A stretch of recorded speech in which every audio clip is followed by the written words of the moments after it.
Thank you, Rinpoche. So we will start with the short mandala offering on page 8 of the main prayer book. And for those online, I'll just screen share it right now.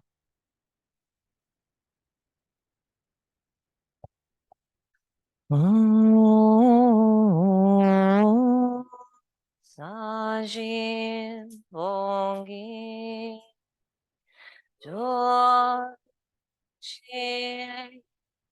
Betonja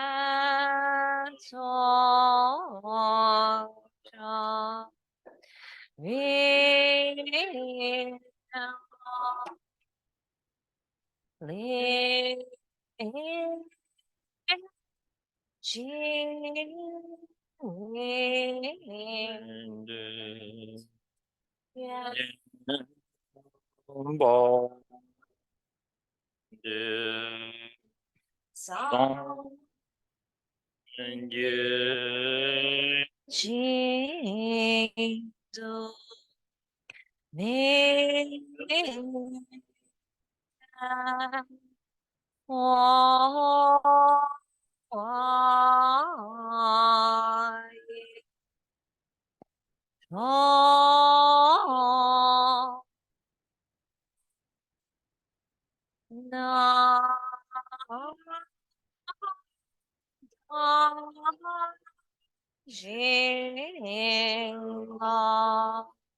Jetson la ma da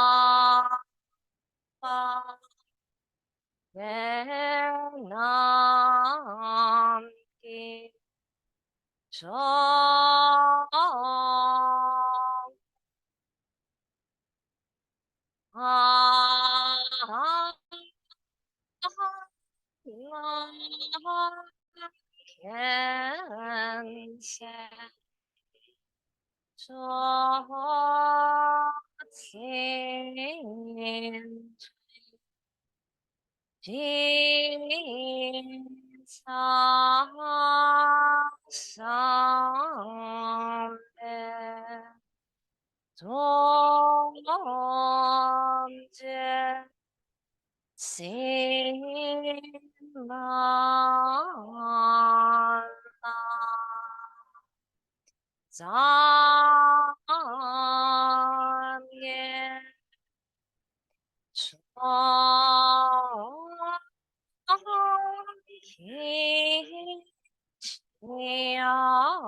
Idam Guru Ratna Mandala Kam Niryatayami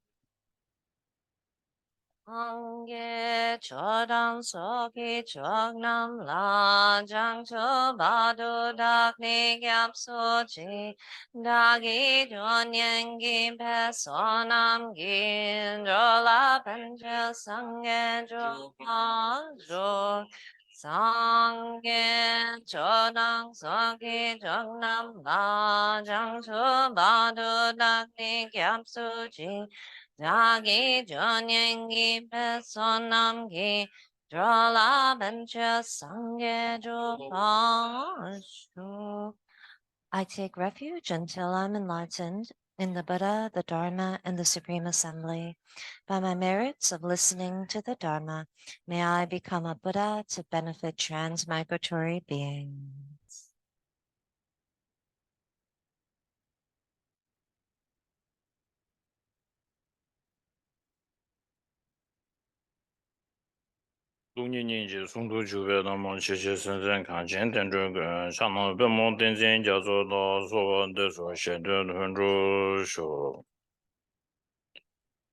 Ramjama Sura Gula Davi Me Gazon Daban Chong Chong Zewe Yube Tabye Zeba Yin Senze Shinyin Chue Na Cha Ze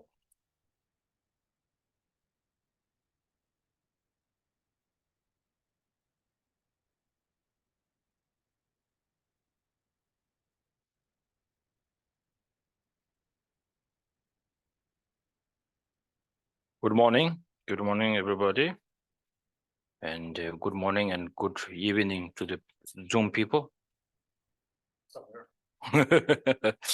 Okay.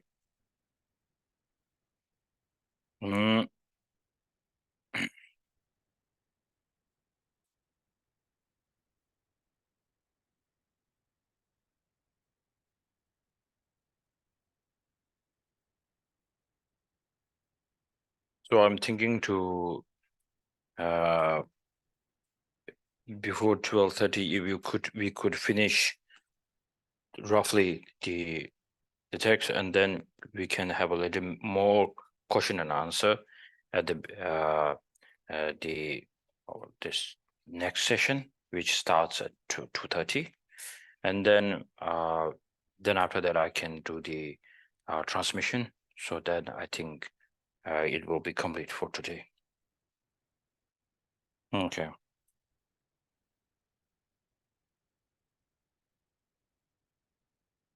So now the pado kesa the huato ta kesa nyumong gedang rimba gedang so jikche any ta zo de ranzu tanda twenzen ta di mige chengju sem ge gang la le ngo ri ni ba shenpen ge pu song so la je ba se o di ma le ge ngwen de ya ta ranzu gi gom de ma so ne gom yak shwe de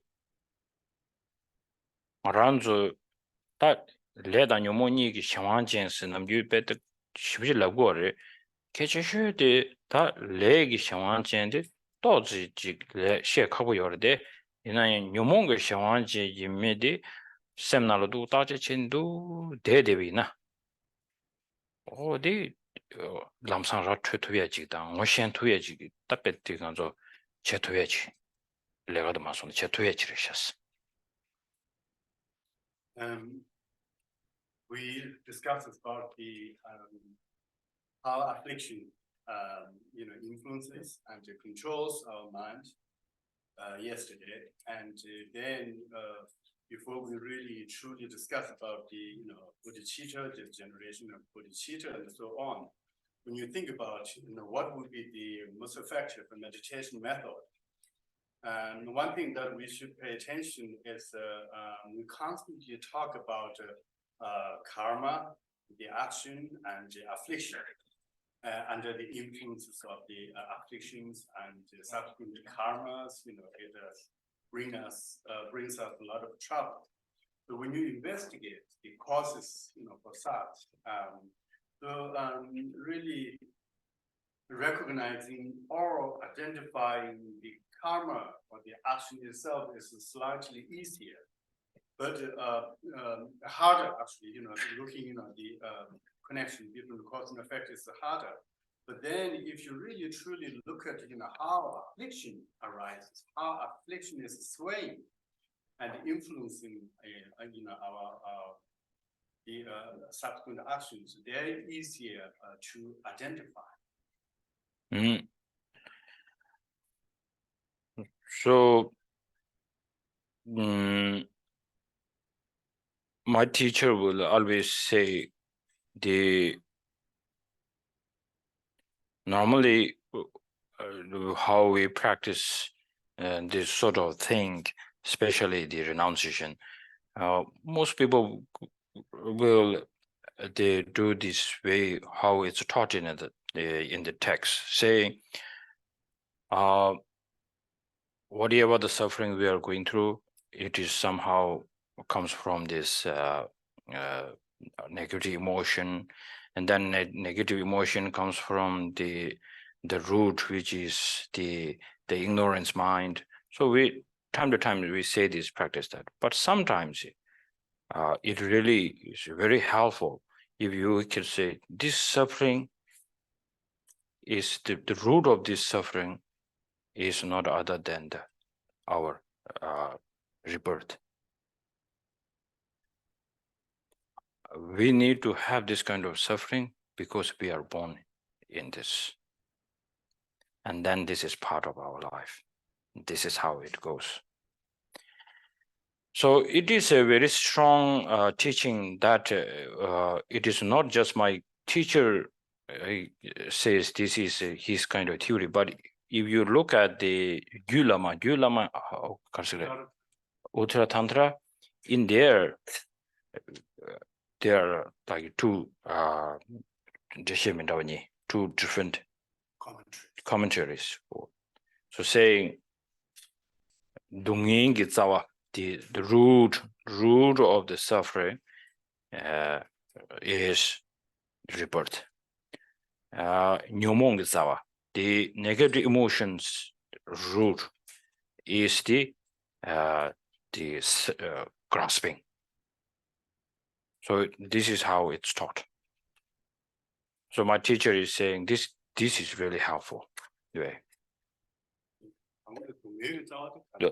동행 자와드 개와드체. 아니 녀몽 자와디 당신. 그런 저 연주 송샤나. 야, 오코멘. So the explanation and the commentaries on the Dalai Tantra, there are two different, approach to that, and basically, they're both investigating the roots of the suffering and the roots of the affliction or the negative emotions. It says the root of the suffering is the birth or rebirth. The root of the affliction or negative emotion is the self-grasping mind. So then if we put this way of understanding in the Buddha's life story, saying that Buddha left the palace because he went to look for an answer. It's more like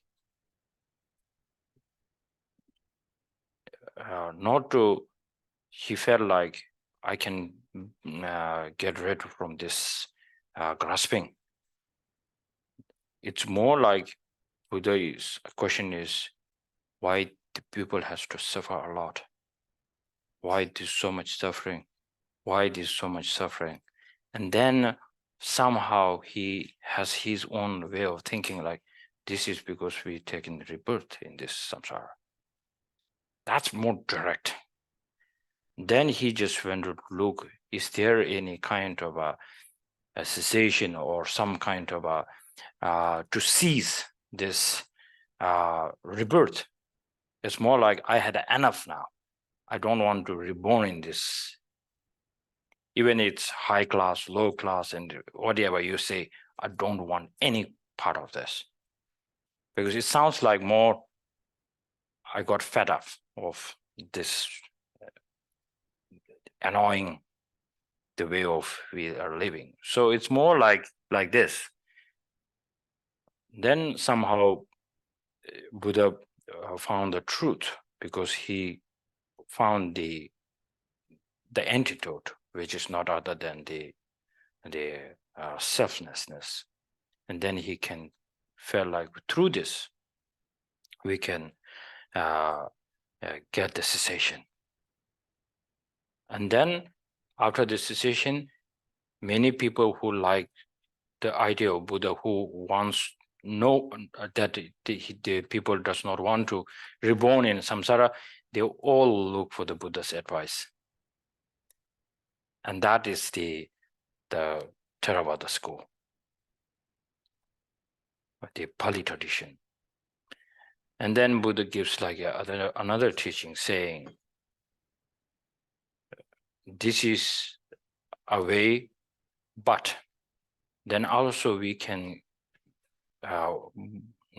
take a rebirth, not by under the sway of negative emotions, but then something to Gyawalemba. On purpose. On purpose. That means no complaint.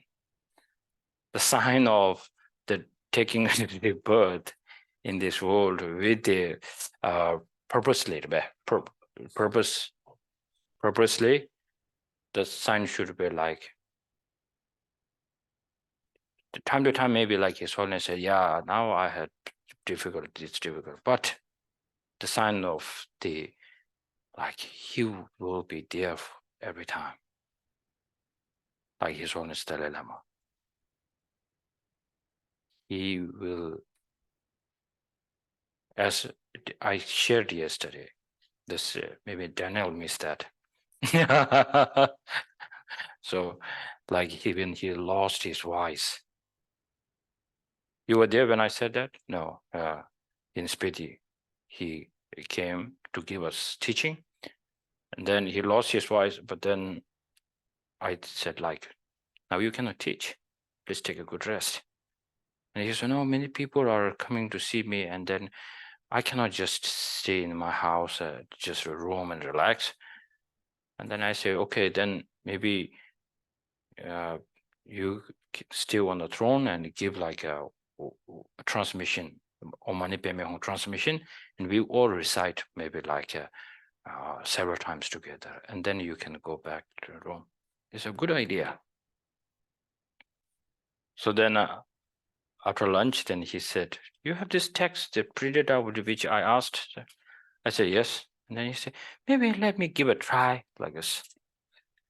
I couldn't say anything because okay, be careful because the sore throat and it's not really good. He said, okay, no problem. And then he started giving teaching, and slowly more giving teaching. Somehow the voice came back after like 20 to 30 minutes. Like it's really painful because the voice is not really coming out. So then after like 30 minutes, the voice is coming back. Like, this is unusual. Then he's back to normal, and then he started giving teaching almost like 3 hours continuously. And then he's super happy. And then once you go back to his room, he just put his yellow robe on his chair and they say, oh, so good. Thank you, Rinpoche. Now you can go. That's not ordinary being's behavior. That's 100% sure. How that I can see him as a only ordinary being's form, but the action, how it comes from through the compassion, 100% sure.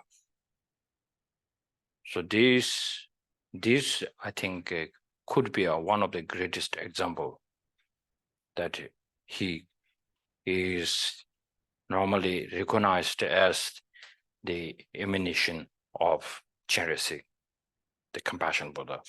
So I don't know about the Buddha part, but definitely this compassion part is there, of course, very strong compassion for sure. So that's how it's not just we wanted only to see in His Holiness. We need this. And with this motivation, then we say like we want to change the world. We wanted to fix something. Then we are not going to give up. There's no option B. That's only option A now. We have to go for that. Yeah, so 제整个大概等级低，可能穷了，这么的谢谢你。哦，懂的，这不这重点的适当的。So the Buddha's teaching on the how he taught even the cessation and no more rebirth in the samsara under the sway of the negative affliction, but still there is another rebirth. And then normally taking rebirth, we need attachment to born into samsara. You remember the 12 links? And then the wish. The wish is the prayer.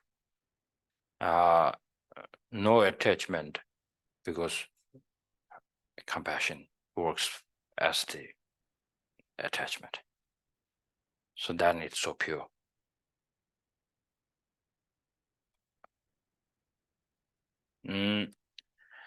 So now we are going to talk a little bit more today about the bodhicitta here, because this is the border is here. So that teaching the 제정가 땅아주 디파르도 단다 니버 샴페인 샴라 펜베 개오 푸종 소고 지어봐 세지도 가라 되나 어디 참디 hello my good friend a long time yes good to see you 제장가 그런줄 단다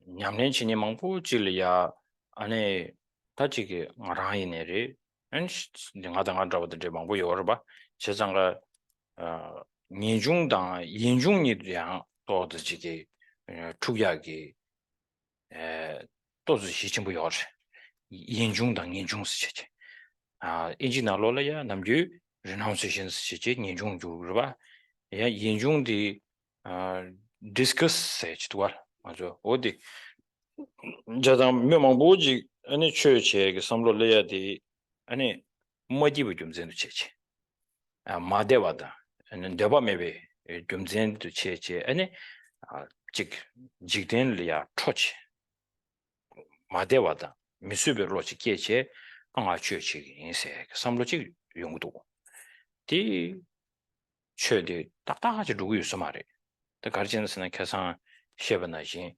최체발이야 아주 미기 시가제 능연주의지는 최춘 제도국 거라 말해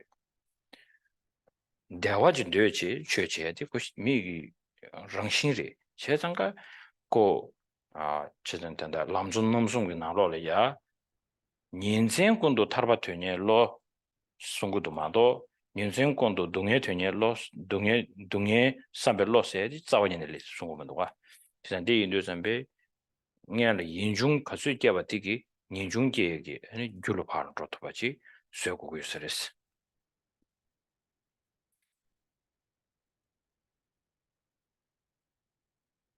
So I think we are now so far we've been looking at in the outline of the Shantideva's text, performing perfect virtue, benefiting others. This is what we are right now in that kind of outlook and the category in the light of discussing about the way of Bodhisattva. So for us, the practitioners, including myself, all engaging in practices, and one thing that I realized we need to pay attention is the distinguish between renunciation in Tibetan Nichung and then aversion or Yichung. This is very important because it really goes down to the intention, the motivation why we are practicing.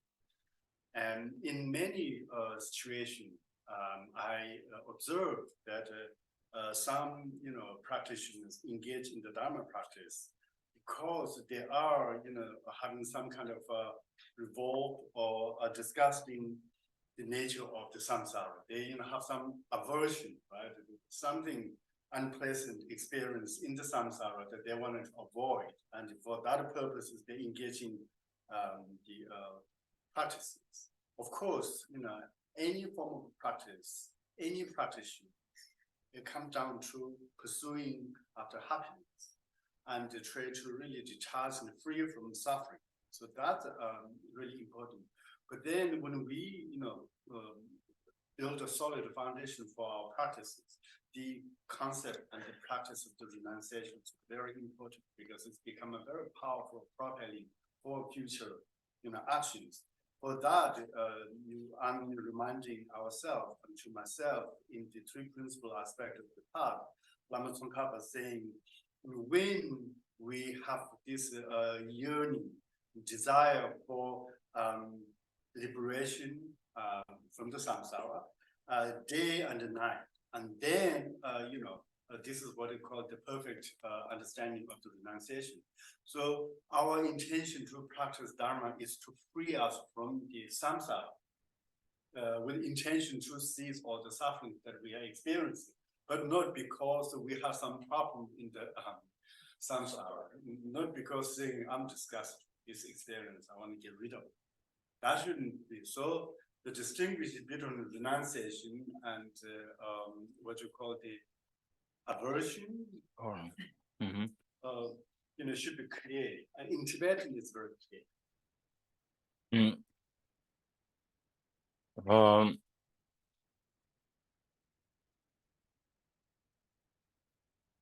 If you are in a kind of mood of happiness or joy, it is 100% sure it lasts so long. Like when we are in a kind of a joy which is attached or mixed with attachment, of course, we can do many things like kind of effortlessly. But when we are kind of having an aversion or anger, how much you do it, you feel so tired. Just hearing the name of the other person, like, I had enough. That's how the mindset is. That's 100% sure. But when you are falling in love, you hear the name of the person whom you love so much, it gives a so much joy. And then even just the message gives ding, you just go like the happiness. That's how our mind is built. So similarly, the practice should be like we should be very gentle with us. So some people, what they do is that includes my father, because my father is a really good practitioner. So we always debate on this. So he says, like, now I wanted to go on to the cave, into the cave, no more samsara. And I say, maybe your cave could be a good samsara for you. We always debate. So, I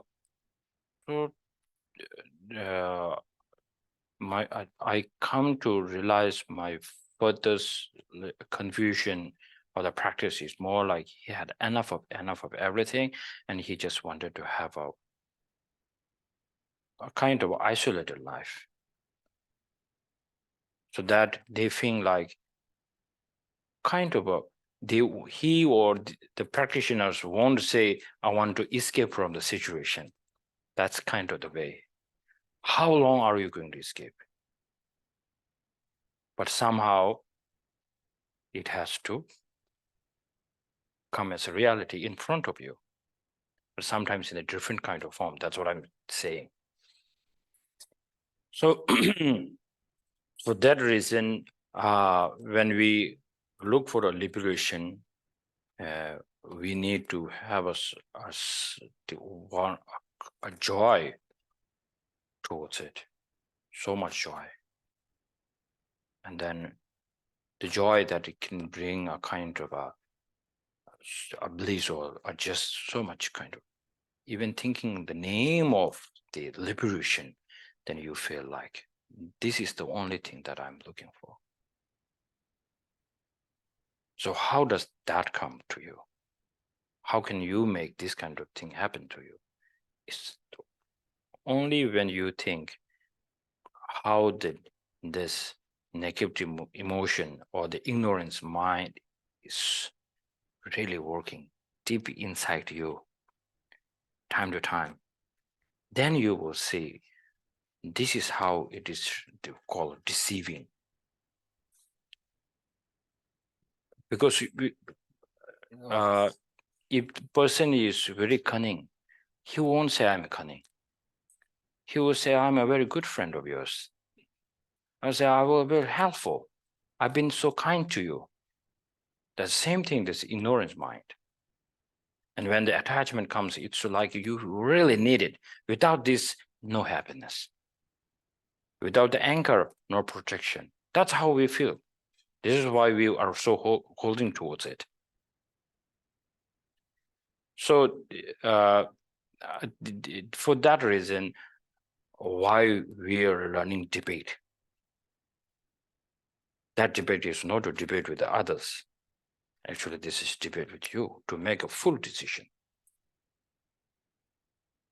That the one of the greatest book on debate is the Benjamin Lobsang Chögyен the first pension lamas, the book with debating with the self-grasping. Wisdom does have this. Okay, so I think it will be very good if the publication can publish this and translate that. It's amazing. So then people will know how to debate with yourself. And that means making your mind much stronger. And this is the key way, the most important way to meditate. Lama Tsongkhapa's Lamrim Chimo, when before he start talking about the generating the shamatha, the single-pointed meditation, he said, in these days, there are many people who are saying analytical meditation is not much needed, but then single-pointed meditation is more urgent. Then he said, very beautiful. He said, well, it sounds like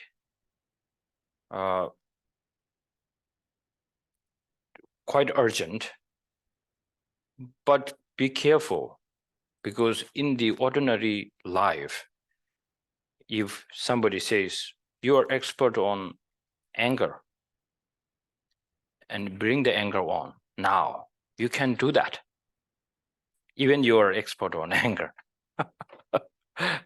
So why cannot you do that?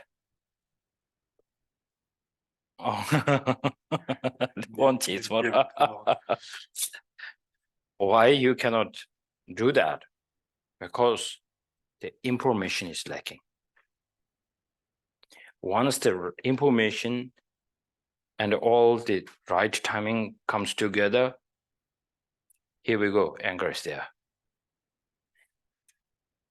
So for like this, if for this, even we are so used to this kind of feeling, emotion, even that needs information, then to adapt something that is called mind focus on the single object there, without any information, how are you going to focus on? Because that focus needs a clarity. And this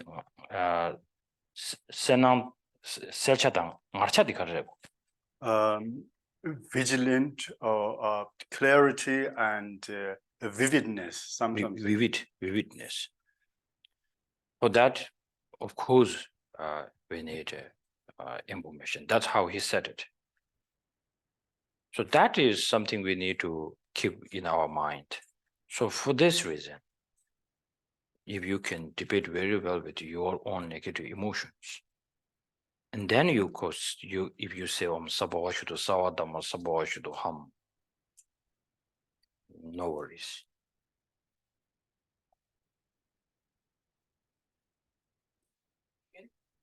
Was that?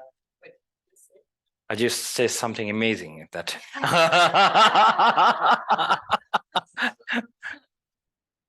So Rinpoche's very first mention about the works of the first Panchen Losang Chiken. The title of the book is A Debate Between Wisdom and Self-Grasping. And I think there's someone published it somewhere, but that's the title. Debate between wisdom and self-grasping. Dengzin Shantideva. Wisdom the dinar medu. That got sick dinar. Dengzin Shantideva debate. Shantideva. Okay. So primarily, as Rinpoche said, we're debating not with others, but between our wisdom and our self-grasping. It's a very nice book. So, so this is necessary now, because due to the kindness of His Holiness Dalai Lama, many people are showing interest in the debate system.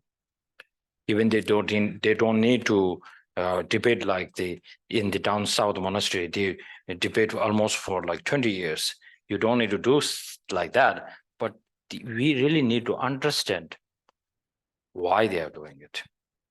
What is the purpose? What is the outcome from this? So then somehow without training or this debate, we're gonna debate in the rest of our life for sure.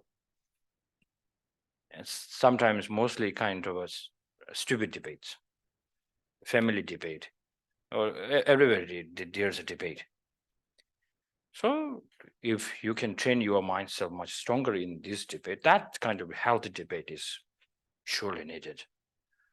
And then this really helps you to understand the emptiness much better. Like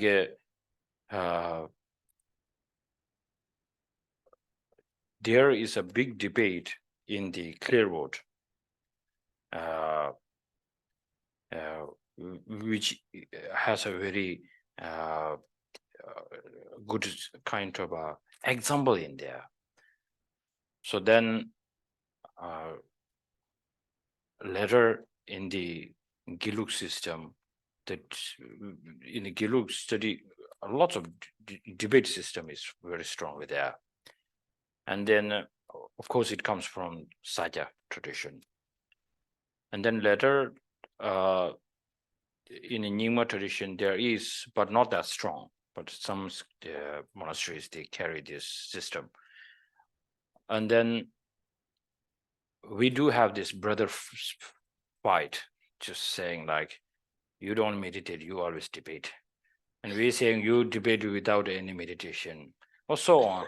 There we have like the big brother and the younger brothers debate everywhere. So this debate is not only the people who on the street, they all talk sort of like this, but the great master has already debated already. Like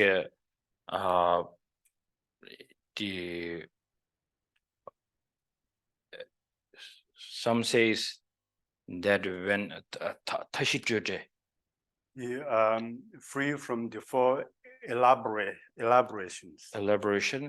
This is how the elderly, all the four schools practice, but then mainly the three schools, Sajja, Kagyu, Nyingma, they all study very strong with that. But then Gilu is like, I will do it, but before that I have something else to do. So that it becomes a little bit kind of a, I don't know, maybe it becomes a kind of controversy. And then Lama Tsongkhapa, why he become quite famous is through this idea.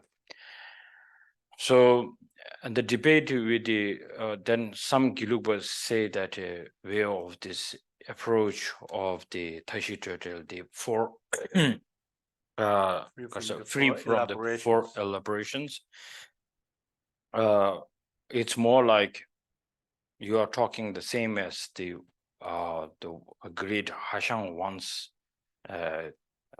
said already. So you are following his footpath, footsteps. And then I think it's a Mibam Rinpoche.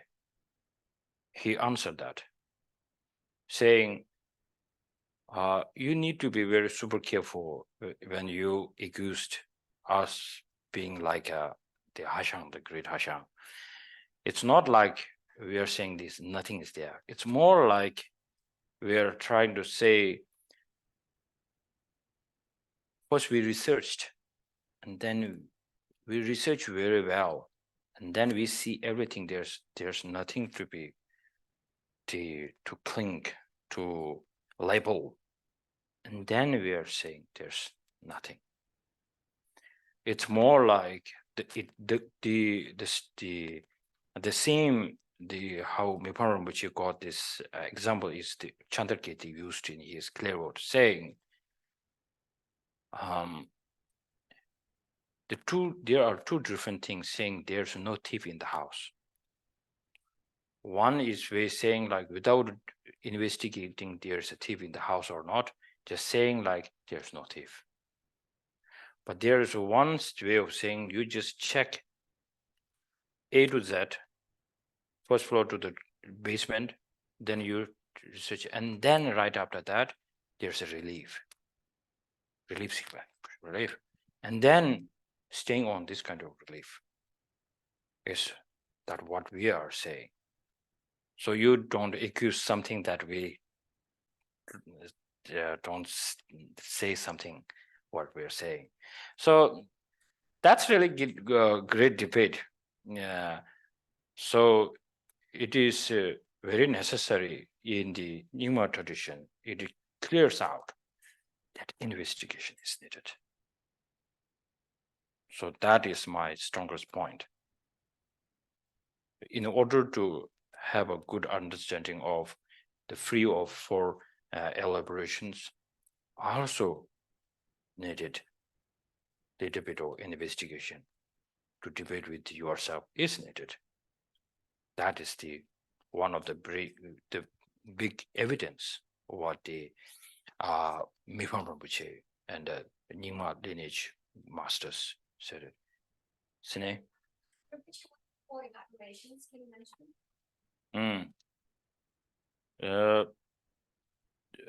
티 렘주 컨디스 줄그레다. 여바 마임바, 메바 마임바, 유메니가 마임바.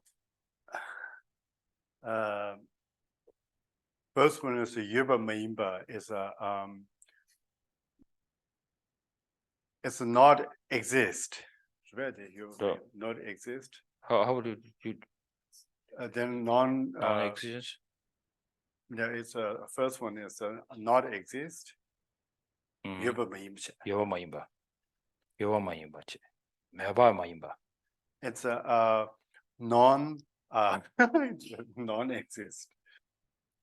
Because double Yuba Maimba. negatives. Yeah. Non exist. 예, 메바 마임바.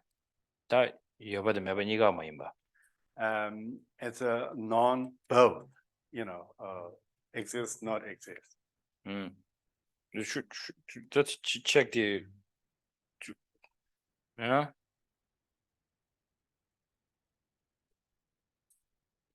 Is there a text, you're just saying you should check like Google? Yeah, maybe there could be one. So she did. It's a diamond slippers or is that It's different.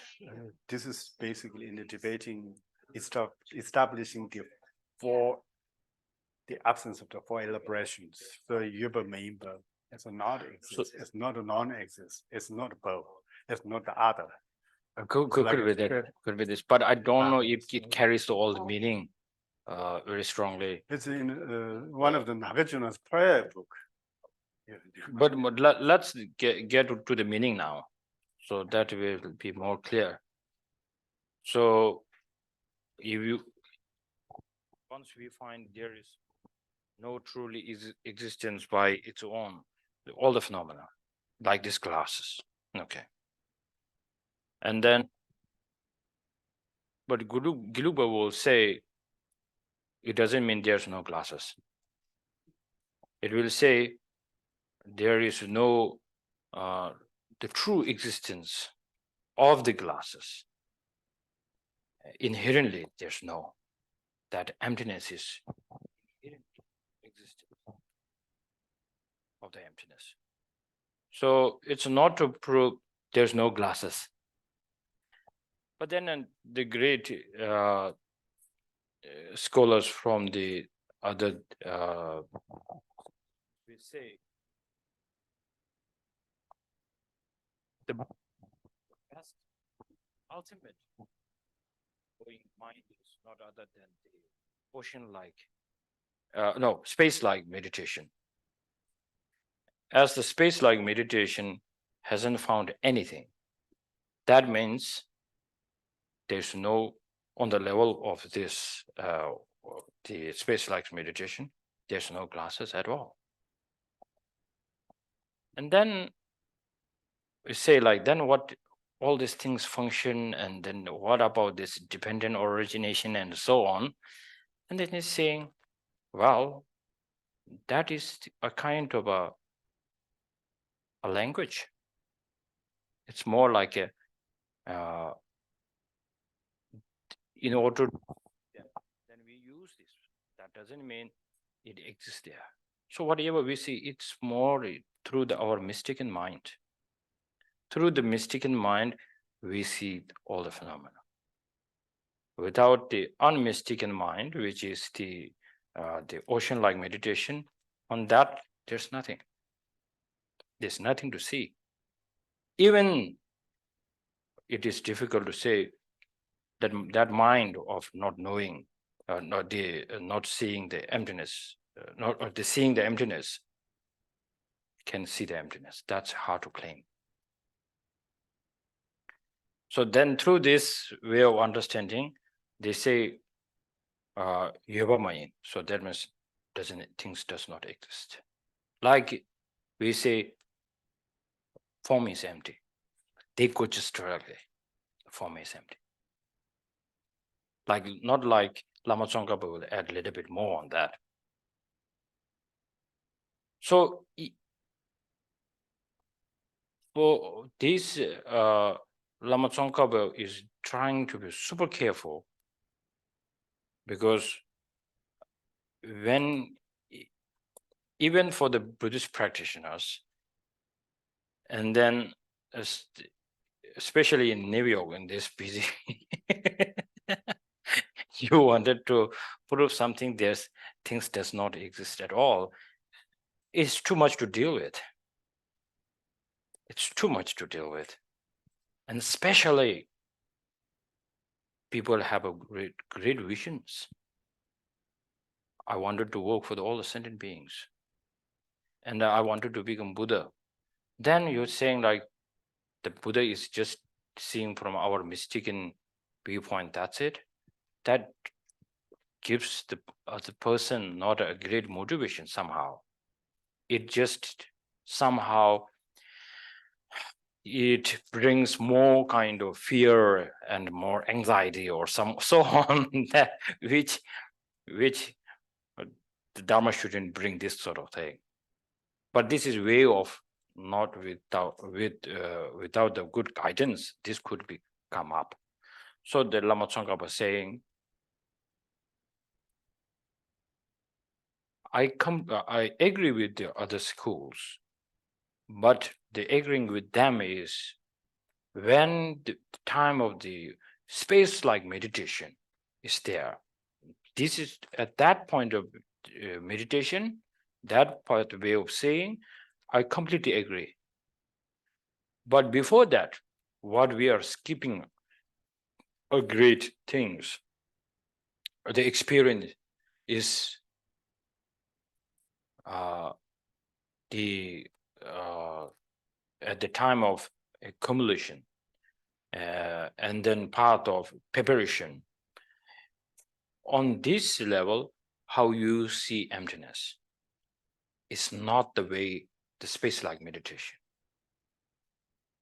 In there, this meditation is almost similar, but still there is some kind of the appearance of the mixture of a little bit of the appearance of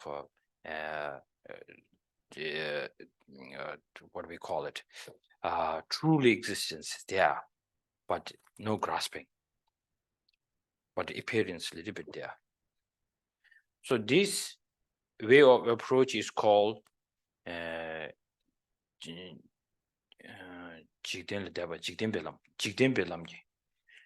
worldly part. The worldly part to approach towards emptiness. That Lama Tsongkhapa didn't make something new. It's already in the clear word by the Chantakirti, saying, I have spoken in the 18th chapter. He says, after now I have spoken about how the Arya beings sees emptiness. Now I will explain you how to explore into the emptiness but how the worldly people has to see the emptiness. These two sections are there already. So the tradition of the engineer, this is the four extreme views. all the four extreme views. Okay. Yeah. Extreme free elaboration, free from four elaboration. Free from the four, that will be better translation. Yeah, free from. You found it, so you can share with others if somebody so now what does that mean, being careful? Is the break time? 5 minutes. 5 minutes. Then break time. Okay. Take a break? Yes. Okay. Take a 10 minutes break. So we'll be back at 11:35 or 36.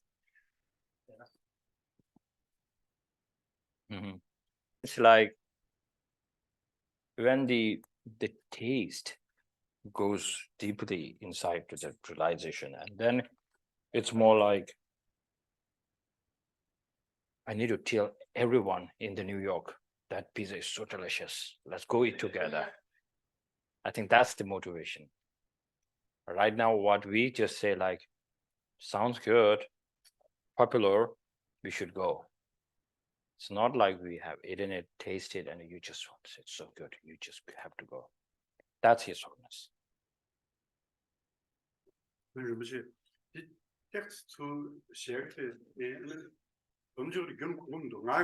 알레로 어디 하도 어디 알레로로 어디 어디 하도 어디르시 다디르시 알레로로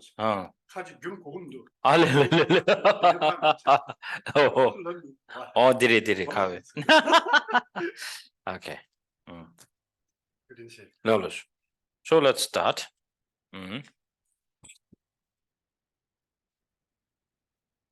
Yeah. Okay. So this is from B. What I find very troubling is that Rang Grig, mind being able to see itself, that is refuted in Shantideva chapter 9, is central to meditation in Mahamudra and Dzogchen taught in Kagyu and Nyingma schools, in which we are supposed to drop all conceptual mind and let mind stay natural and uncontrived, and it will eventually be able to naturally see its nature of luminosity, clarity, and emptiness. And there is no mention of identifying the object of negation.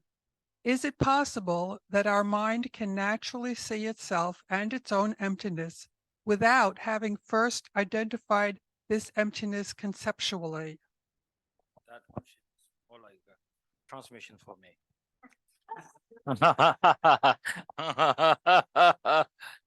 같이 써.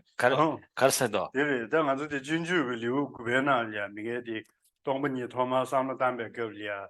다직 응외의 정신매보다 되네 응외마 어디가 까고 와들이 신의 까지데 다 도시자 동분이야 동분이 주스를 갖다 정신매보다 응외마와 그리고 까치 까 야데네 치타보다 된데시는 까 또 도시네 동분이 클릭을 다 도시 교육장제 또 겨울와 다 차진 조진 이미는스 이게 다 육샤 저 생피게 저대 안에 샤제 생 원저로 디가냐 파셈레마 제샤 인디는 다 추니 통하게 탑시 디인디 다 디니 개바도스 레레레레 다 디인도 좀 시다 인심지 동분이 도야야 비게 금전다 딜을 되는 거죠 도저 생매 가르지 딩지 뭐죠 디게 마뎀시 동분이 도 탑시 요로 빼나 조진 차진 저 쌤 스님어라 때제제 야고도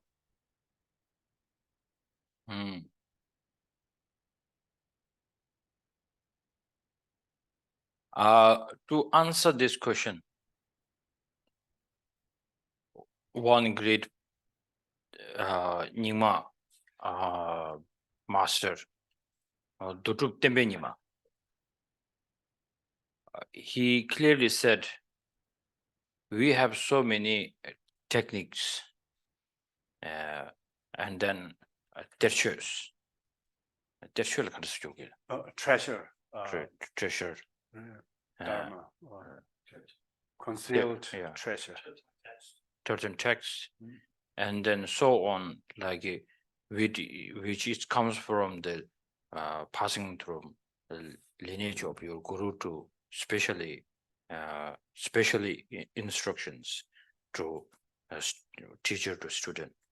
We do have many of this, but then time to time it is necessary to check how Nagarjuna's way of presenting the shamatha, or not shamatha, the emptiness. We needed to see it together with this experience, what we have experiencing through the Chagchen, Dzogchen, and then how the Nagarjuna's way of explanation, it goes together or not.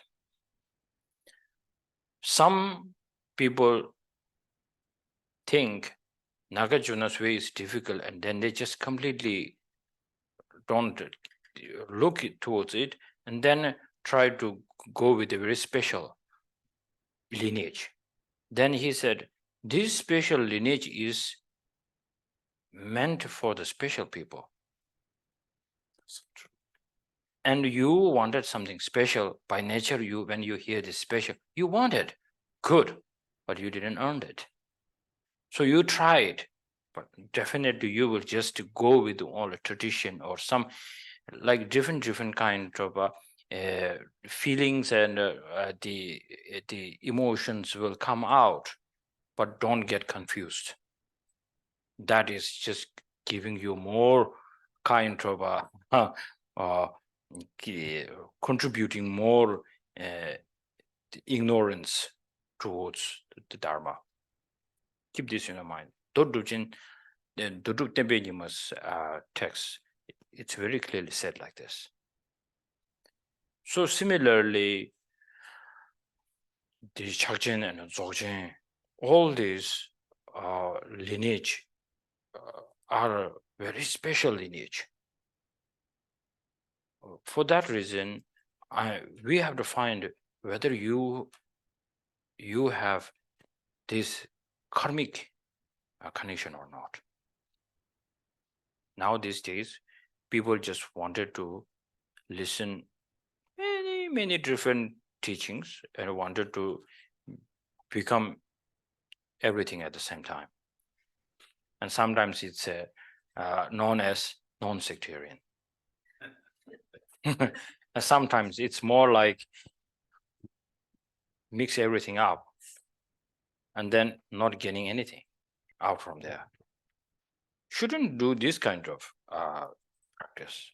But if you, what lineage you start, you should really have to stick towards this lineage. And then the beautiful thing is, Buddha Shakyamuni, Norgiluk, Saja, Kagyu, Nyingma.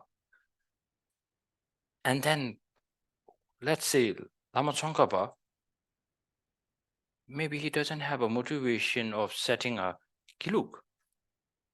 But the Giluk comes after he passes away. And Guru Rinpoche, the great one, he does not have any motivation saying, okay, if I found this Nyingma, I think he will become the senior and the most senior project. No way. So that proves there's no attachment towards the religion. So why we should choose our religion with attachment, which blinds everything. So it is necessary that, as Lama Tsongkhapa said, looking into each and every time, how he will check the other master's teaching is like if that person is familiar with the Buddha's teaching or not.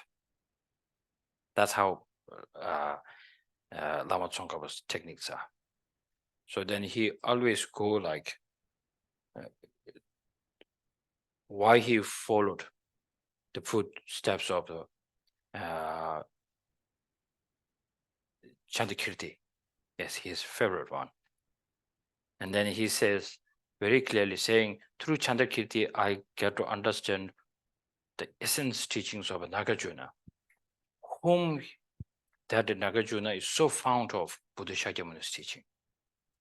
So then that's how I follow the tradition, lineage. So similarly, all the religion, not all the religion, the Tibetan schools, their techniques can be different, but it has to come to the point where the Buddha's teaching is really how it is. And then it's a human nature. I need much quicker way to understand it. And I don't want to study a lot, just very short, everything. But that is something like a tantric teaching. Everybody loves tantric teaching. Okay? And then we received so many tantric teachings. It didn't change anything in us. And it's really hard to go with this kind of commitment, thinking like, I'm no ordinary from this day on.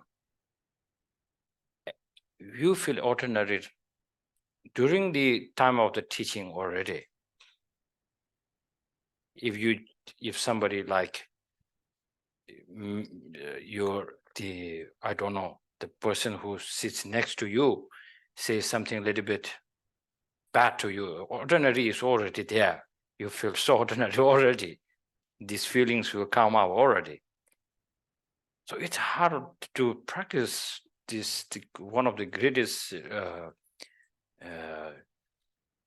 techniques, which is the Tantra. But for some people, just hearing the name of the deity and hearing this Bodhicitta, their heart cries with joy. And for that people, this teaching will be like very suitable. And then one more, I wanted to put a seal on this feeling because it's very necessary. The seal is already made by Zapitu Rinpoche. Yes. You know, Say this in English, please.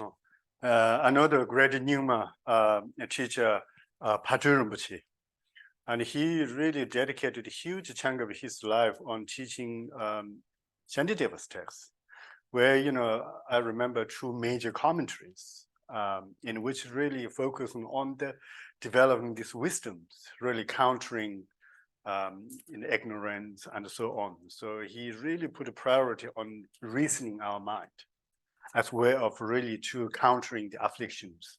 And he takes that really seriously when you read some of the commentaries by his primary disciples. So in one of his Sung Turpul 가르치기나 Sung Turpul Miscellaneous. La Miscellaneous work. In that in one part he says, I have this word here. I always carry this. Sometimes it's my what is called the screen. Not screensaver. I don't. What's that? It will be home screen. Oh, that's it. Home screen. It's really powerful. Here we go. 개전 청주 섬라 튠직장 냠렘 미치 제조 공로당 내주 제로 최배 숙련 디 카드 청수구이 작배 최스. You understand? So good. 개천 청주 섬라 튠직장. It's more like The person who does not, even one session, in one session, he does not meditate on it, bodhicitta. Then he says, I am doing this Jirim Zorim, the Kasa generation and the completion stage practice. And then he does recitations. And then he wears different types of the robes to present Dharma.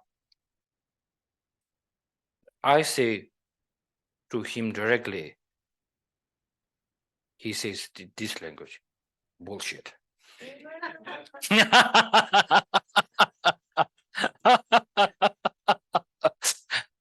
Powerful, so powerful. It comes out of compassion. Because many people, he knows that we are wasting so much energy, not finding the right Dharma and doing so many things which we feel like is so good. I felt so good, it's so nice. And we follow our own heart, which is the contaminated mind. And then you say, I like it. And then you don't know where it ends. So this is one of the greatest seal from this Zapitu Rinpoche. So powerful. So powerful. Okay. So now go back to the text. Go back to Okay. Okay. Wait, wait. Could we go back to the 4 extremes of elaborations? We're going to read them because I have a question about the translations. Okay. Okay. I have a copy, but I have to call sometimes. Oh, I had it on my phone.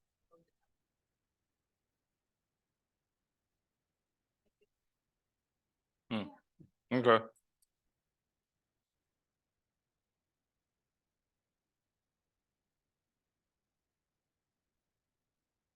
Go ahead. I have a copy that says the extreme of existence, the extreme of non-existence, the extreme of being both, the extreme of being neither.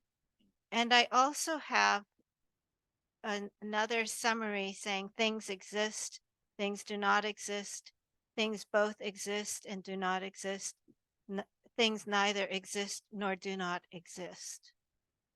Yeah. But to me, these don't mean the same things. That means? I feel like these translations sound a bit different because of when you were saying Yopa Mayingpa, is Yopa is a noun then, is that? Yopa. I didn't say Yopa Mayin, but I said Yopa Mayin. Oh, Yopa Mayin. So Yopa. So they say it's not existence. Yes. Because the Buddha found non-existence. Yes. Yeah. So that's the proof. Okay. So then Meba Mayin, it is not like it does not exist at all, but it functions. It is somehow it functions, and there's a samsara, and there's also the liberation, how it works. So it means it's it's also not also non-existence. The mebeta, the extreme of non-existence, and the both nigeta yabam ayimba meba mayimba nigaye and meba niga mayimbeta.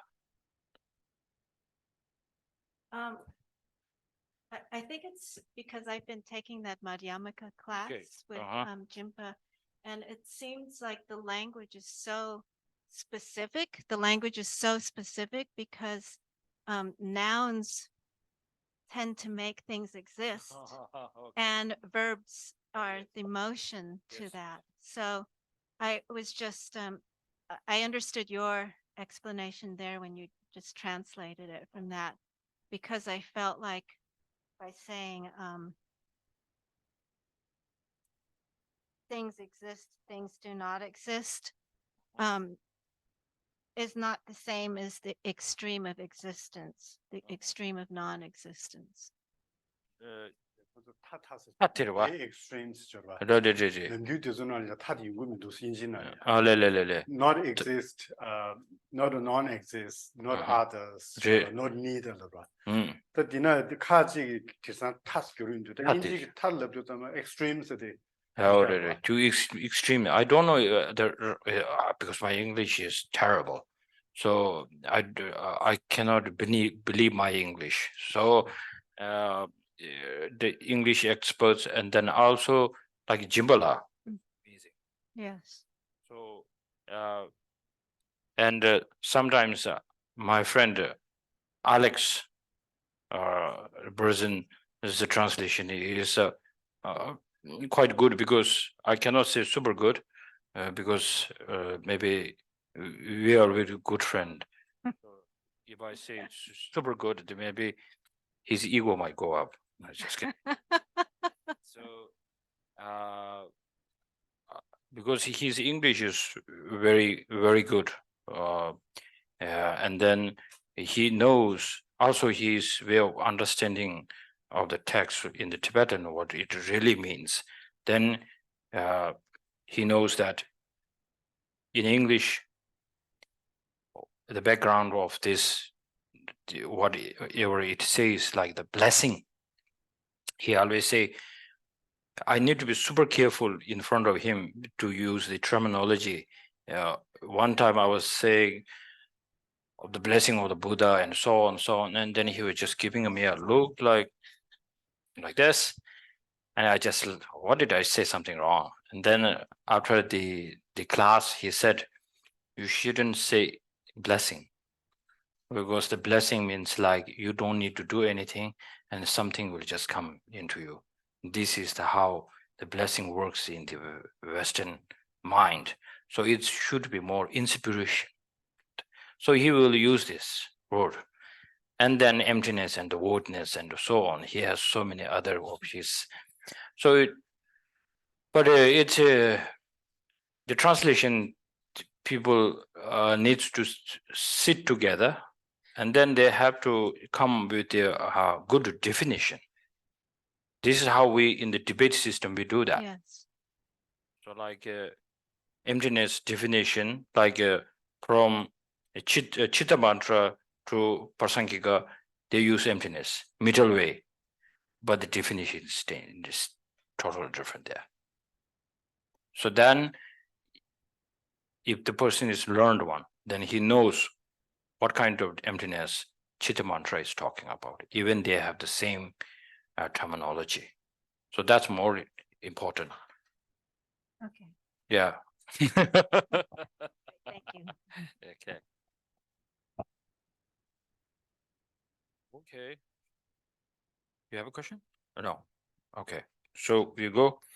Now the shit. Tadipato dela anjugi. Ninjung samla tangtanti. Junjugu nalola. Tat Takasipado. That zonzo chabina. Tatene nibati Changju Simjikola. Champagne, Gavaposon Sobala Jevas, Randun Boshiki Sambala Junyoba. Tanzu Changju Sim Ni Taran Samgore. Changju Sim de Samlo Town de Samalo, Shendun Cherry, say Samroja Tangche, Ani Shendun Chevalia, Gig Zo the Karishas, the Ranchins in the Redos.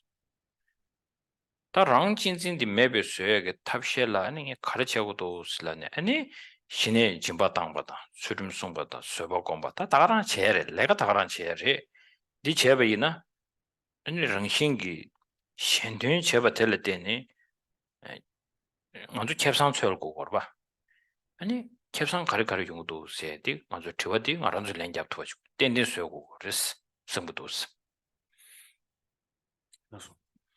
Until or up to now, we have been looking at the Shantideva's text, primarily looking at the renunciation, the problems of the samsara. So the quotes and some of the text that we refer to, the verses are primarily looking at the nature of the samsara and its problem and the limitation. And now then we're going to move to the practice of a bodhicitta. In the page 5 here, performing perfect virtue, benefiting others. And so when you really think about bodhicitta, you're primarily focusing your output and attention for benefiting others, but not really end in ourselves, but truly bring benefit for others. And when you have this really exclusively focus on benefiting others, that's what bodhicitta practice is about. And then what is the main obstacle for doing that? The self-cherishing thought, preserving self-interest is become the obstacle for practicing bodhicitta. And so in order to overcome this obstacle, the text talks about the practice of the 6 perfections, including generosity, observing the discipline, so on, primarily to diminish this self-cherishing tendency and generating and increasing the thought for benefiting others. So that's what basically the text will be discussing from now on. And then we have a question. If we all the time thinking about other people, thinking about the benefiting, then the question is, what is in it for us? And we have to find answers, a good answer for this question in order to clear the obstacle and have a successful practice of the bodhicitta. For an example, the kind parents. There could be 2 different types of parents. One parent is that having motivation, I will help my children to have a very good life. And if they found a good life, that's what I just wanted to see.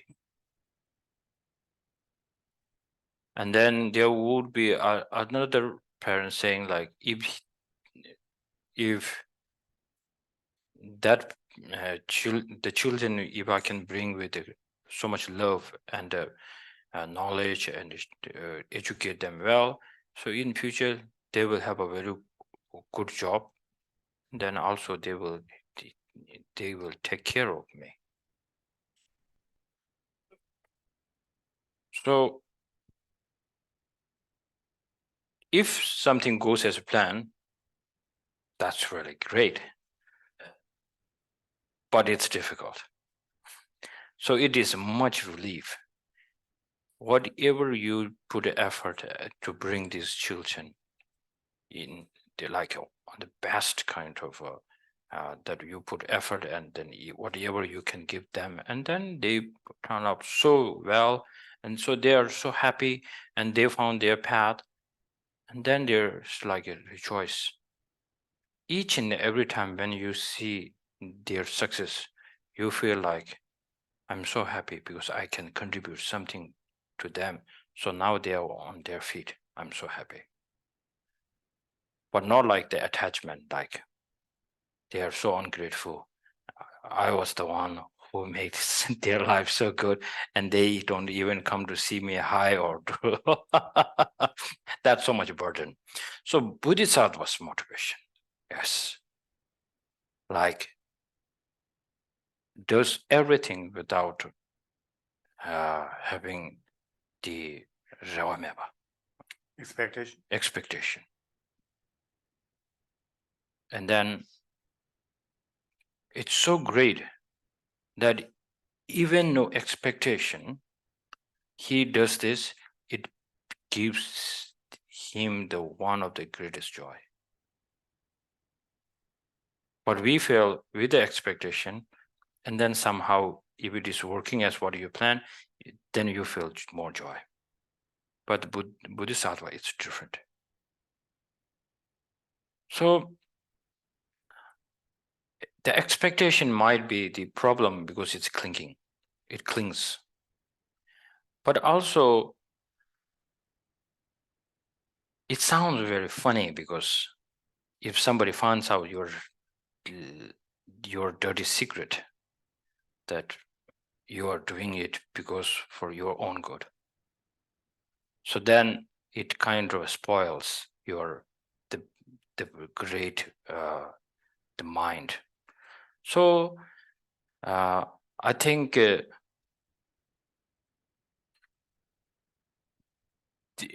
mind, it becomes limited, and then the power becomes so limited, like the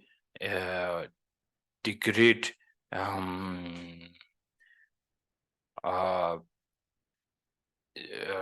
Atisha. During he was staying in Nalanda, that he got a kind of the infection on his body, and then he felt to go to a physician. So he went, but on the way there is a man who is doing lots of mantras, and then does this blowing. Blowing. So then Aditya looked at that guy and thought like, maybe I should give a try. This great being. So he went to that person and said, can you, and then he just blow on that. And with a lot. And great master, he's so good with the Sanskrit and the mantras, and the expert on that. And just the way he does the mantras, it's like almost totally wrong. And the pronunciations are so bad. And then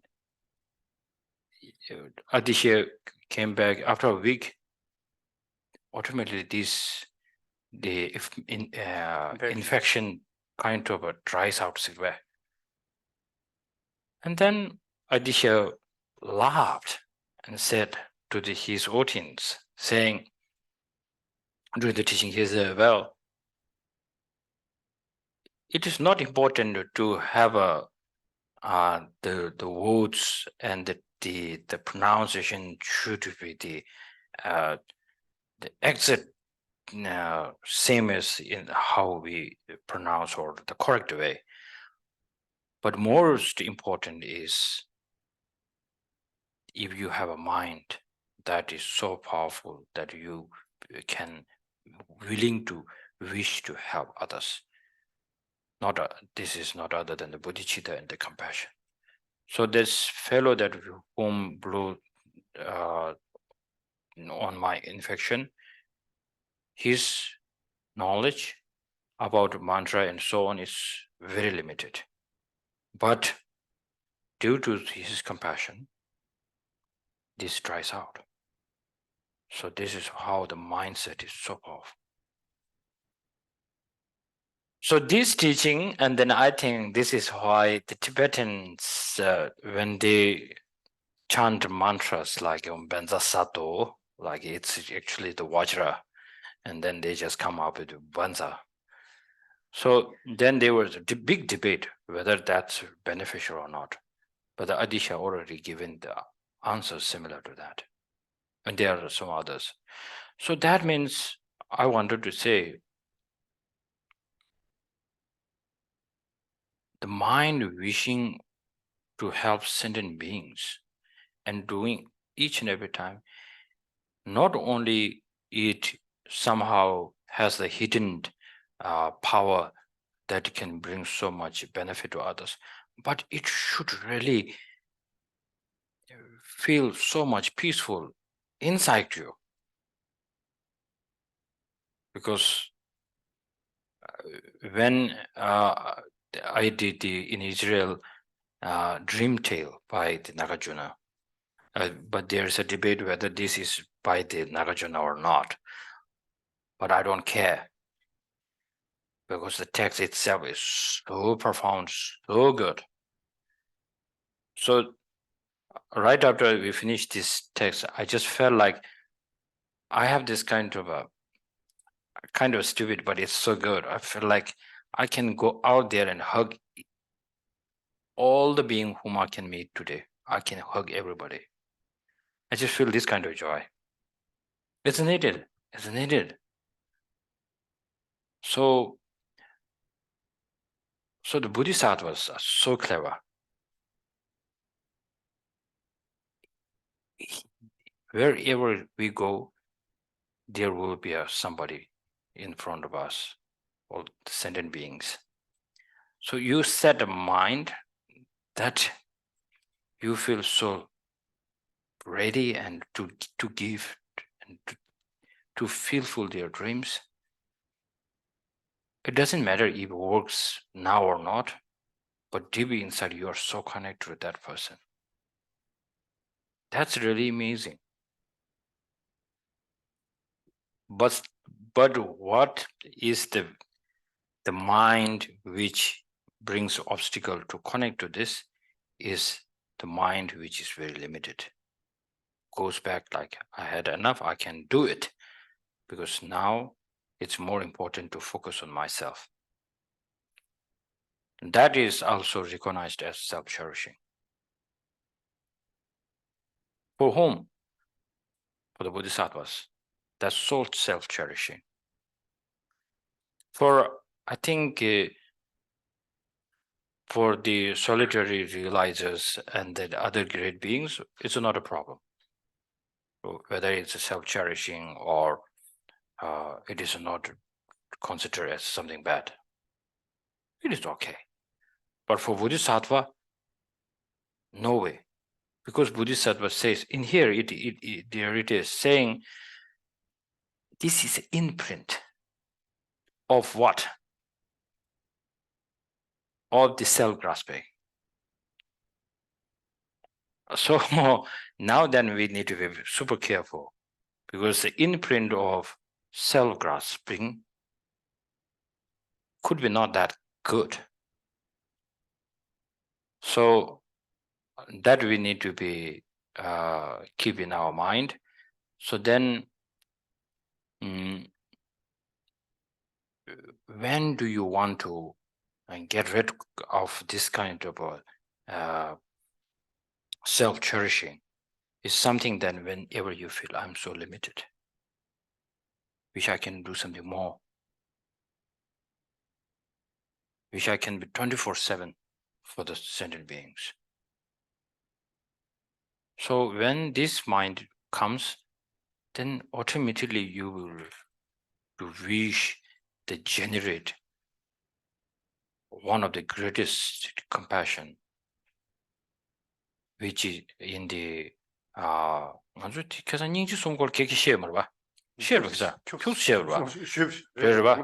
the first day when we talk about the 3 types of the compassion. So the third one is our only hope to open the eyes of our bodhicitta, which is sleeping at the moment inside us. So then the biggest question is how I can become effortless, how I can be available to everybody without any kind of setting a motivation again and again. And then the answer is, there is one only answer, saying, unless you don't get rid of this imprint, which comes from the self-grasping, and there's no other hope. So then Bodhisattvas look for how to reduce and also eliminate this imprint. Is not other than having the meditative equipoise 24/7. And then from having this meditation and doing the activities to others is the only way to do this. So that in order to have this, and then I think not only just having a meditation on emptiness is not enough. Now then comes in this, the body that we have and the mind that we have is already limited because it's given by the karma and the negative reflection. So now then we need to have a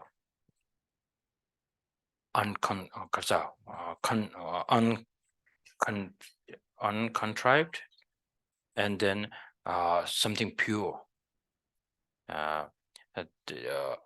like which is called the subtlest mind and the subtlest body. So in order to bring this energy which is within us to awaken, more to awake is this one actually. To awaken this, then Buddha taught us some different kind of type of teaching, which is focused on how to bring the form body, so which is not very clear answered in this sutra. So, and then we really need to ask why you wanted to become like this. And then it is a very the kind of sure, even you become a fully enlightened, there are so many problems that you cannot fix right away. Because we have a limitless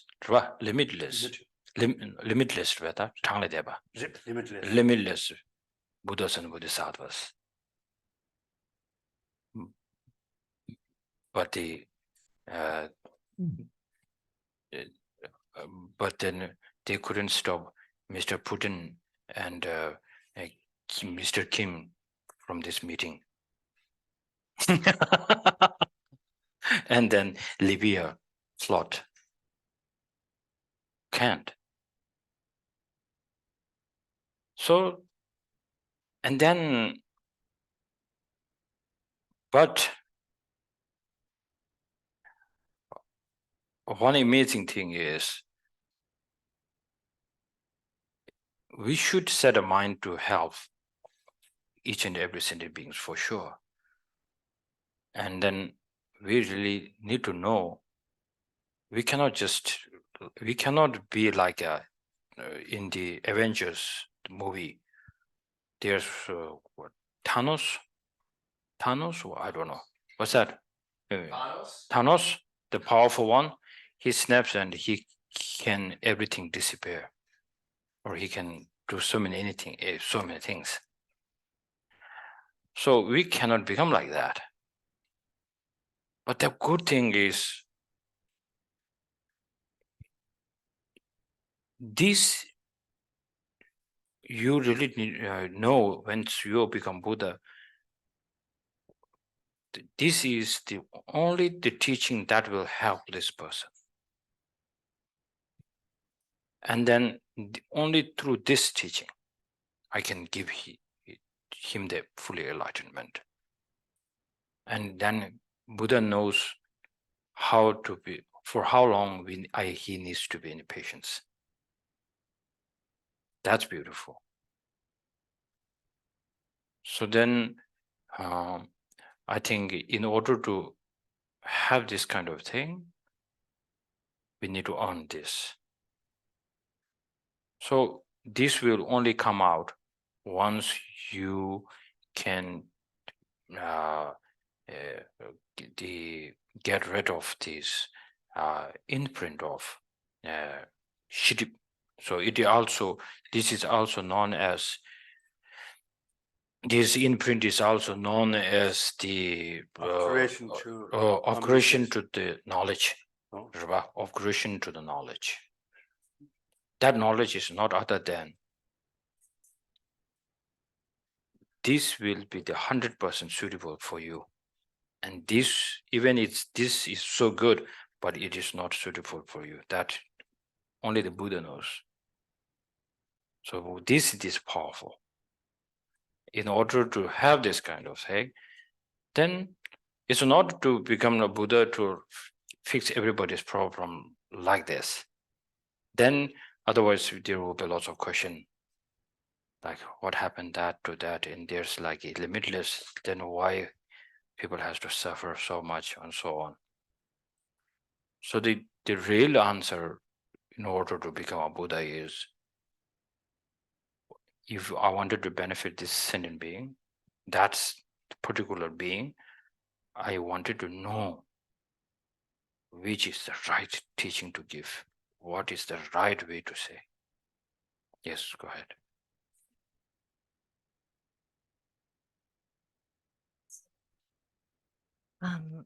I was reviewing the notes that Venerable George offered on the 3 levels of compassion for in Chandrakirti.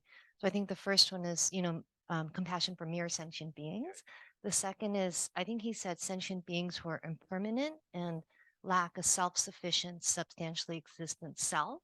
And then the third one, migme, so it was the compassion that realizes emptiness. And so I'm curious how that third level of compassion relates to being able to get rid of the knowledge obscurations to omniscience. That compassion is looking into the sentient beings, the mind, because you are already kind of expert. You know your emotions, how it's going. So then you just put this to others. So it's renunciation. You turn this renunciation device to others. That's compassion. Okay. So we in a Tibetan, we don't have called self-compassion. We don't use this. We say only self-compassion is the ninjung, it's the renunciation. So you turn this, the object, not you, that's not you, the others. So that is the compassion. So similarly, that when you see how the sentient being are getting deceived by their own grasping towards the permanent, and then they're so fixed there, and then you see this is like a child who is really attached to the ice cream, and then even his teeth are almost like only three or four teeth is left, but then he's so cling towards this. So similarly, even they earned money, name, fame, whatever they put effort for only one thing, to make yourself so happy, but which they don't know how to enjoy their life. But then they're so fixed to this permanent I, then automatically this compassion comes up. Okay? Then third one is so powerful, because why every this I, you just feel so precious, not permanent, but you feel like there's truly something there, not seeing this as an illusion, but just so fixed. And then the debate will come up, like you stay so fixed on this I, and then you think, oh, permanence. Oh, then this time to time it changes. Oh, I feel so compassionate. That compassion is like good way, but at the same time, as Buddha, remember what Buddha's yesterday, what I shared about the sutra, saying we don't need to get so much confused, because if you can say this to the Buddha said to his disciples, saying, if you can say this lady is an illusion, and everything fixes. But the poor monk didn't figure out that the illusion girl is just illusion. But then he just had this attachment, and then he did lots of practices on that. I feel it's so stupid. So something like that. So seeing this, then you just feel like this, the objectless the objectless compassion, so the great compassion. So this is it is about the compassion. But then next level is the bodhicitta. So having this, and then automatically on the level of the bodhicitta, it is more focused on the form body. I wanted to become a Buddha for the sentient beings.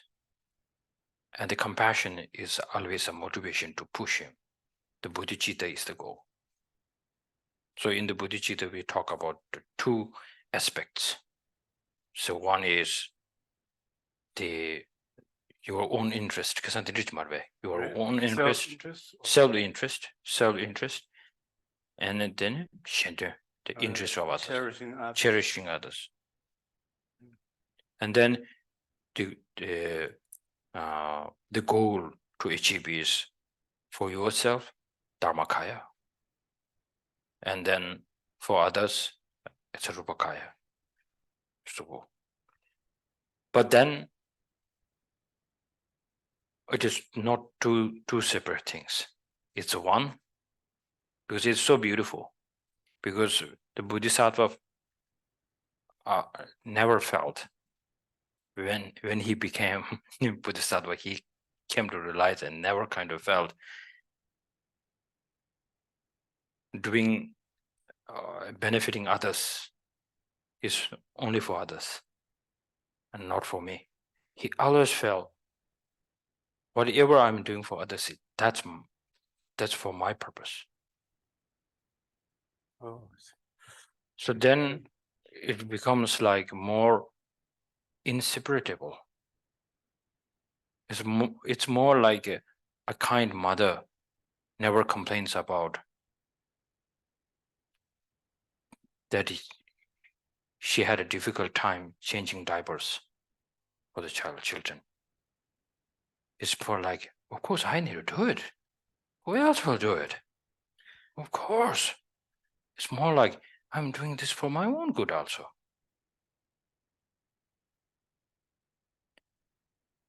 But even it's limited. But for the Bodhisattvas, it's more like it's a very great, powerful prayer, because in the Nagarjuna's Precious Garland, I think, is saying that one of the most powerful prayer is, may I become like the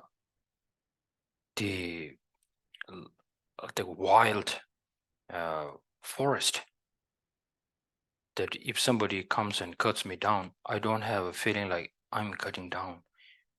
Just you can use freely. I don't have a grasping, and on the top of that, and it feels like I'm there for you. That's more powerful. For cutting down, chopping down, and then don't feel like no grasping at all. That's the act of for sure, Arhats does have that. But more you get chopped and more it is used, and the Bodhisattva gets more pleasure. Wow, wonderful. My goal is done. I'm going to do it again. So that means like Buddha gave advice to the beginner Bodhisattvas. You cannot give the body and or if somebody asks for the organs, you shouldn't give it, because your compassion and bodhicitta is very limited at the moment.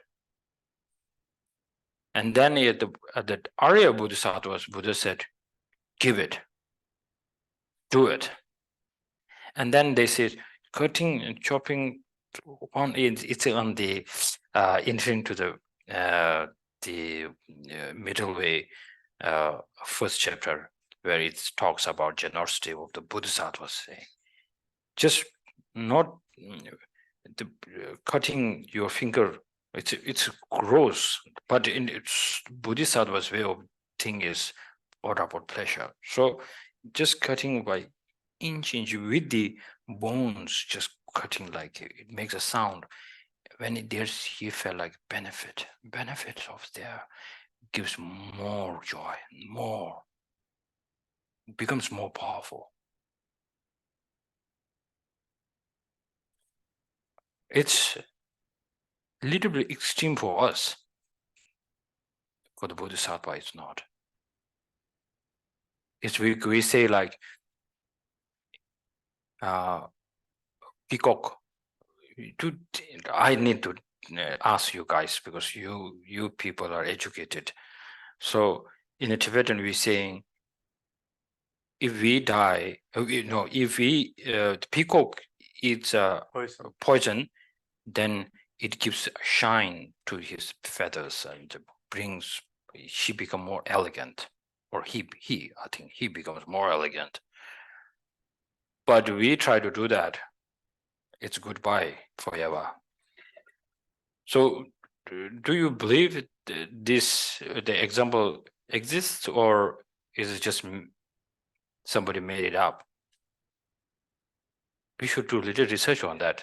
And it's I think in some of the Indic traditions, the folk tales, where it's originated from, where the peacocks, have these beautiful feathers, and they're produced because of the special unique diet, a unique diet the peacock consumes, and which contributed to this beautiful feather. But the humans try to eat the same diet as a peacock. It's like a poison, we will die. So a lot of the Tibetan masters use that metaphor for explaining the dharmas which are suitable to us, birth to Bodhisattva, so on. And the Sakya Pandita, I believe, in his the Sakya eloquences, use similar metaphoric explaining the difference between, set of the practitioners, both peacock and human. So yes, like Rinpoche, we have a question. Do you know that what died, the unique diet that the peacocks consume, and that may be poison to us? Do you know? Because in many of the Indic tales, they have that peacocks eating this poison and help them to shine. Yeah, do little research, and we don't need a peacock, but if somebody can use the poison as a medicine, then sometimes we need it. We need that. That's how we sometimes put drugs or something that we say you need to check with your doctor, and that you are right to eat this medicine or not, side effects and so on. So I think it's a similar thing. So it's now maybe I have spoken a lot about the bodhicitta, which is, even though it's not enough. And then, but we really need to think about, as my kind teacher will always say, the most difficult to practice bodhicitta is when you think this mind is to benefit others, and then ultimately you feel like, where is this purpose of mine? That will, if you couldn't answer this, then we will just do a beautiful prayers for sure, and then maybe trying to be a better person, but we will never adapt this beautiful mind forever, because we will always think, what is for me there? So this is very necessary. When Buddha gave the teachings, he gave the teachings to the Shavakas, and then solitary realizer practitioners. So give the teaching, the liberation he has given. Then when they go into the deep meditation, and then Buddha make some kind of a karmic connection to them to awake from the deep meditation. It's so difficult. So when it looks like a Buddha has kind of made this karmic condition. It's like more setting an alarm clock. Just like they don't know how they wanted to go into deep meditation, somehow they awakes. And then they see so many qualities of the Buddha. That not the Buddha's doing benefiting others. It's like the way Buddha's looks so elegant, and he can do so many things at the same time, and his powers. And then sometimes they always ask, like, how do you get this? And then he says, you are not close to this. So then ultimately the first kind of a signal is to show that what will you get when you get a full enlightenment. It's not Buddha showing to the solitary realizer, saying like you need to bring down the self-cherishing and do this sort of thing and a little bit more accumulating more merits. He never says like this. So he will show how powerful he can be. So that's why my teacher says sometimes when reading some extraordinary the stories of the great masters, and that's amazing. Like His Holiness Dalai Lama, what happened was in Spiti, His Holiness can be like super busy. So then I felt like, because he stayed in my monastery, so I have some kind of authority to say His Holiness will take rest, no audience. I could do that. So I talked to the private office and they say, okay, that's a really good idea. And then we kind of stopped the audience for the whole evening. And then I felt like His Holiness is leaving tomorrow morning, so I have some questions to ask, and I have so many things. But if I start going, that will be so bad, because I'm the one who said this and I don't want to do this. So I try to discipline myself, and I just feel like, no, this is the greatest opportunity, my monastery. And then after an hour, I got His Holiness attendant knocked on my door and said, His Holiness wants to see you. So that makes everything much easier. So I went and made prostrations, and then His Holiness said, I guess you have so many things to say to me. I was like, and then he go directly to my practice and start answering my all questions. Then I felt like, I don't know how you do that. That's amazing. Wish I can have this kind of power so that I can benefit others like this. So these kind of things we need to keep in our mind. So so then my teacher saying, reading or listening to these great beings' stories, and that gives so much inspiration. That's the right way to sit to become Buddha, is good self-cherishing, because that self-cherishing has something to do with for the mother sentient beings. It is working together. So yeah, so I think now we stop here, and so once we come back after lunch, then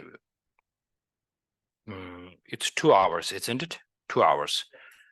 Okay, so 2:30, 3:30 until 3:30 we do like a question answer, Okay, and then after that, I will start giving the transmissions.